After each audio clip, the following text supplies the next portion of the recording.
Hello everyone, take out your history book, open page number 78। हम यहाँ पे chapter 6 पढ़ रहे हैं, town traders and craft persons. इस चैप्टर में हम शहरों के बारे में पढ़े हैं जो अर्लियर सिटीज़ थी, उनमें कैसे काम होता था, कैसे लोग इम्प्रूवमेंट करते थे, डेवलपमेंट कैसे होता था, टेक्नोलॉजीज़ कैसे आती थी। इसमें हमने एडमिनिस्ट्रेटिव सेंटर्स पढ़ा है जहाँ पे महाराजा लोग रहते हैं, उन सिटीज़ में डेवलपमेंट कैसे होता था। फिर उसके बाद हमने टेम्पल टाउन्स और पिलग्रिमेज सेंटर्स के बारे में पढ़ा है कि उस मंदिर की वजह से, टेम्पल की वजह से जो ट्रेडर्स है, जो व्यापार है, जो सिटी का डेवलपमेंट है वो कैसे बढ़ता है। जो टेम्पल्स होता है, लोग उसमें शॉप्स लगाते हैं, अपनी ट्रेडिंग करते हैं, जिसकी वजह से उसे टेम्पल टाउन बोल दिया जाता है, क्योंकि टेम्पल की वजह से ही उस शहर में डेवलपमेंट होता है, जिससे वो गाँव से धीरे धीरे शहर बन जाता है। Now let's start the new topic. Open page number 78. A network of small town. अब देखते हैं कि जो छोटे छोटे शहर हैं वो कैसे मिलकर बड़ा शहर बनता है।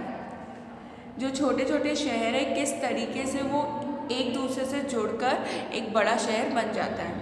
From the 8th century onwards, the subcontinent was dotted with several small towns. 8th century से ही जो छोटे छोटे शहर है ना, जो छोटे छोटे गांव हैं, वो एक दूसरे से मिलकर एक बड़ा सा इलाका बन जाता है, जिसे एक टाउन बोल दिया जाता है, एक शहर बोल दिया जाता है।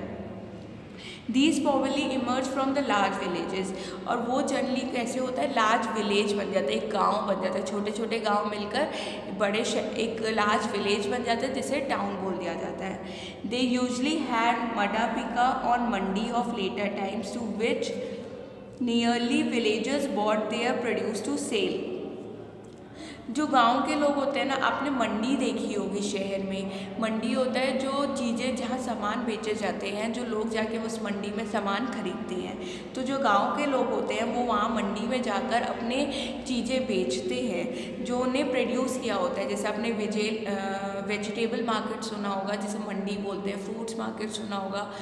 तो ये सब जो चीज़ें वहाँ पे मिलती हैं ना, जो विलेजर्स प्रोड्यूस करते हैं, जो क्रॉप्स उगाते हैं, फसल जो उगती है, उससे वो लोग मंडी में जाकर अपने प्रोडक्ट्स को सेल करते हैं, बेचते हैं। They also had the market street call hut of later times, lane with shops. उस मार्केट स्ट्रीट को हटा भी बोलते हैं, जो लोग एक शहर से दूसरे शहर आते हैं अपनी चीज़ों को बेचने के लिए। मतलब गांव से आते हैं शहर में अपनी चीज़ों को बेचने के लिए। कुछ ऐसे भी होते हैं जो अपने ही शहर में रहकर चीज़ों की बाइंग और सेलिंग करते हैं, लेकिन कुछ ऐसे भी होते हैं जो माइग्रेट करते हैं, मतलब एक जगह से दूसरी जगह जाते हैं चीज़ों को बेचने के लिए।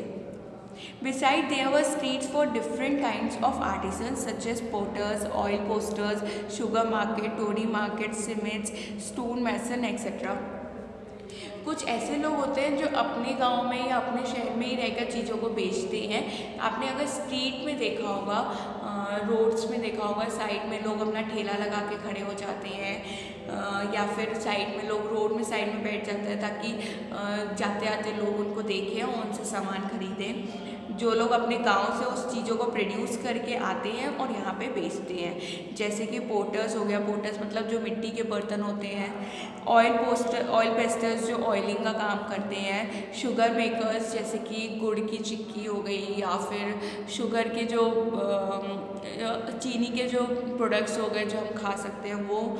Todi markets, cement, stone mason, ये सब चीज़ें ऐसी हैं। सोनार हो गया, लोहार हो गया, ऐसी सब चीज़ें हैं जो लोग आकर अपने गांव में, अपने शहर में इन सब चीज़ों को प्रोड्यूस करते हैं और फिर दूसरे शहर में जाकर इन सब चीज़ों को बेचते हैं। और कुछ ऐसे भी हैं जो अपने शहर में ही रहकर, अपने गांव में ही रहकर उन चीज़ों को बेचते हैं। Many came from far and near to the town to buy local articles and sell products of decent places like horses, salt, camphor, saffron, betel nut and spices like pepper.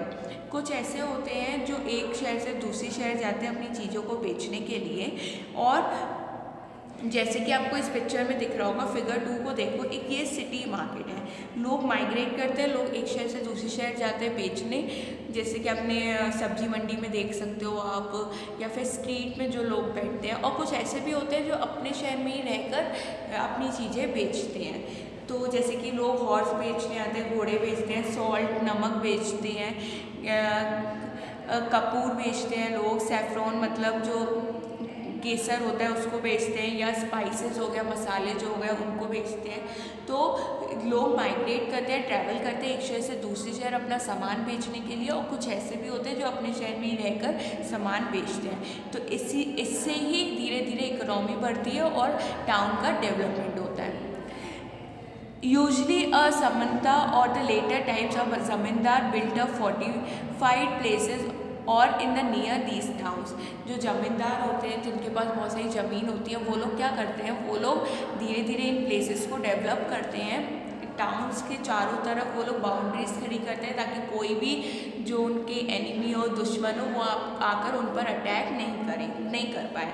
तो जो ज़मींदार होते हैं, जो महाराजा लोग होते हैं, वो लोग अपने टाउन को, अपने शहर को पूरे चारों तरफ से दीवारों से खड़ी कर देते हैं, बाउंड्रीज बना देते हैं ताकि कोई भी उन पर अटैक ना कर पाए। They leave taxes on traders, artisans and articles of trade, sometimes donated the right to collect these taxes to the local temples which have been build by themselves और बाय रिच मर्चेंट्स।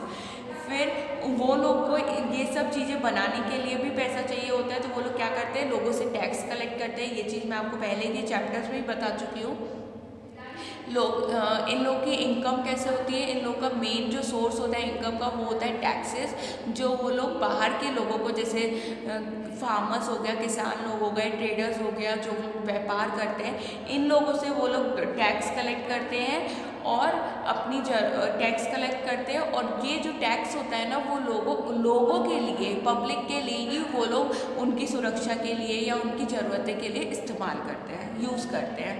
तो कुछ कभी कभी ऐसा क्या होता है कि जो लोग टैक्स कलेक्ट करते हैं ना, वो टेम्पल के लोग हो गए या फिर जो बड़े अमीर लोग हो गए ना, अमीर जो व्यापार हो गए, उनको भी ये राइट दिया जाता है, जिम्मेदारी दी जाती है कि आप लोग टैक्स कलेक्ट कर लो। कभी कभी उनको भी ये रिस्पॉन्सिबिलिटी दी जाती है।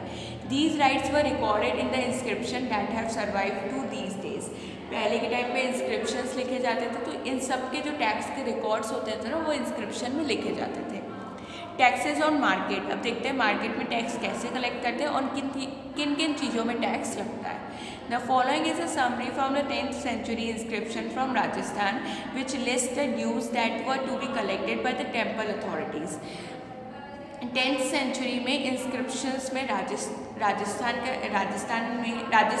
का एक इंस्क्रिप्शन लिखा गया था 10th century में, जिसमें ये लिखा था कि टेम्पल अथॉरिटी किन किन चीज़ों में टैक्स कलेक्ट कर रही है। They were taxes in the kind of sugar and jaggery, dyes, thread and cotton, on coconut, salt, areca, nuts, butter, sesame, oil, on cloth. इन सब चीज़ों में टैक्स कलेक्ट करा जाता है, जैसे कपड़े हो गया या फिर घी हो गया, नमक हो गया, कोकोनट हो गया, नारियल हो गया, इन सब चीज़ों में टैक्स कलेक्ट किया जाता है। जो लोग इन चीज़ों को बेचते हैं उन पर ये टैक्स कलेक्ट किया जाता है।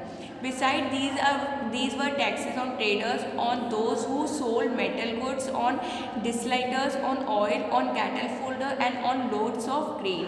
ट्रेडर्स जो होते हैं, जो चीज़ों को बेचते और ख़रीदते हैं, उन पर भी टैक्स लगाया जाता है। जिनके पास प्रॉपर्टीज़ होती हैं, जिनके पास अपनी ज़मीन जायदाद होती है, उन पर भी, उनकी प्रॉपर्टीज़ पर भी, उनके घरों पर भी टैक्स लगाया जाता है। Some of these taxes were collected in kind while the other were collected in cash. पहले के टाइम पे ऐसा होता था कि सब टैक्स कैश के फॉर्म में नहीं लिया जाता था, मतलब अगर टैक्स पे करेंगे तो कैश देना पड़ेगा, तो कैश के फॉर्म में नहीं लिया जाता। कुछ ऐसा होता था जो दूसरे फॉर्म में भी लिया जाता था, जैसे कि किसी से गोल्ड ले लिया या किसी से सामान टैक्स के फॉर्म में कोई सामान ले लिया, और कभी कभी कुछ टैक्स में कैश में लिया जाता था।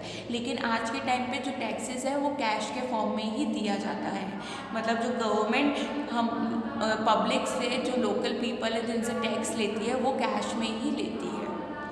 ओके, तो ये टैक्स था, ये स्मॉल टाउन्स के बारे में था कि वो कैसे स्मॉल टाउन्स धीरे धीरे एक बड़ा शहर बनता है। Thank you.